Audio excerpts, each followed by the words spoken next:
Have you ever caught yourself reaching for your phone or saying yes to something and then wondering, why did I even do that?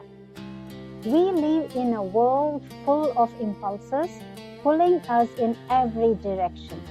But what if there was a way to pause and choose instead of react?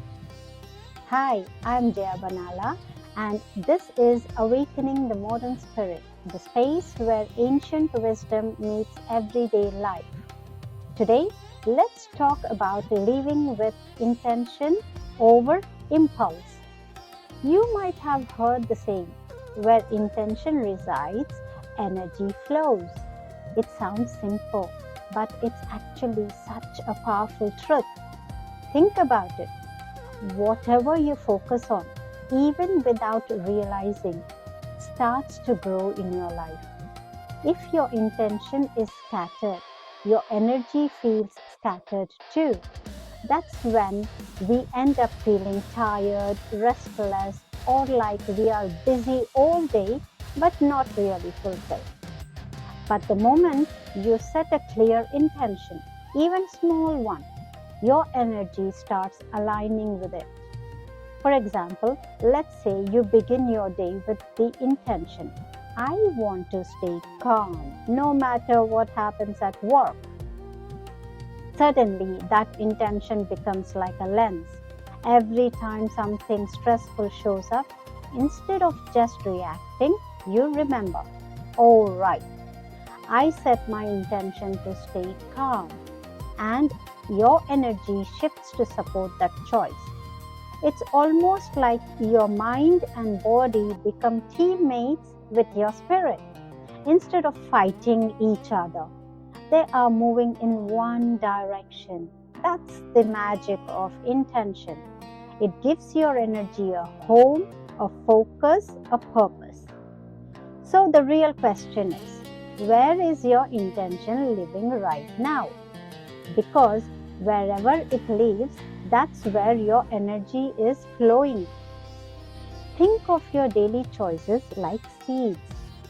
When you act on impulse, it's like standing in a field with a bag of seeds and just throwing them everywhere without looking. Some may land on hard ground. Some may get eaten by birds. Some might sprout for a while but wither quickly. The energy is scattered, unfocused. That's how most of us live when we let impulse drive us. We react, we scroll, we buy, we speak, but the results often don't nourish us deeply. Now imagine a farmer. They don't just scatter seeds randomly. They choose a patch of fertile soil, prepare it, water it, and place each seed with care. That's intention.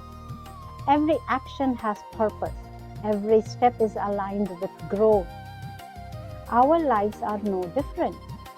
When we slow down and bring intention into our choices, whether it's how we speak to someone, how we spend our time, or even how we nourish our body, we are planting seeds in fertile ground.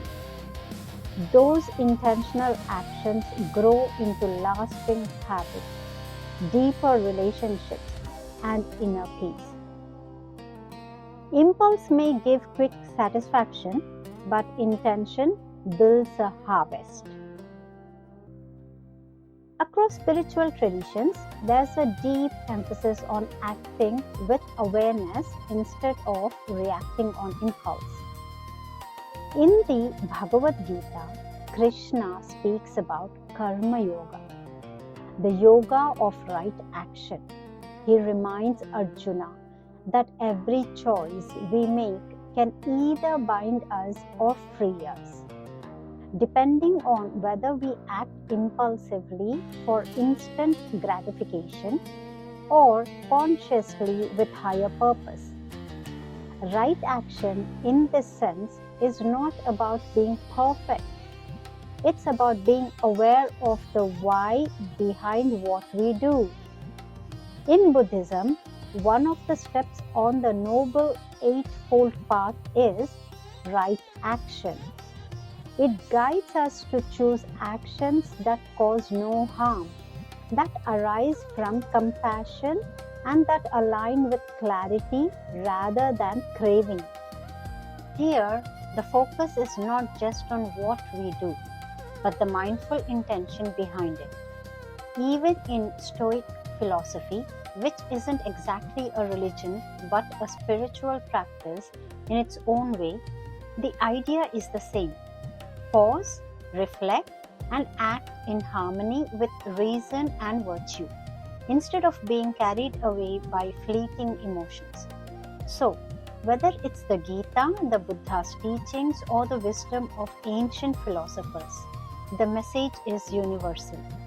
Our freedom lies in the pause between impulse and action. And that pause is where choice lives. That's where spirituality comes alive in daily life. Now, let's look at few activities that we can add to our daily life. First, pause before acting. When you feel an urge to eat or to speak, take a breath and ask, is this aligned with my highest self? Next, micro intentions. At the start of your day, name 1 or 2 intentions, for example, be present or speak kindly, and refer back to them throughout the day. Next, reflection journal. At the end of every single day, note moments you acted impulsively versus times you acted with purpose. How did you feel? Lastly, intentional triggers. Use small cues, just like a bell tone or closing your laptop. This is to remind you to realign with your intention.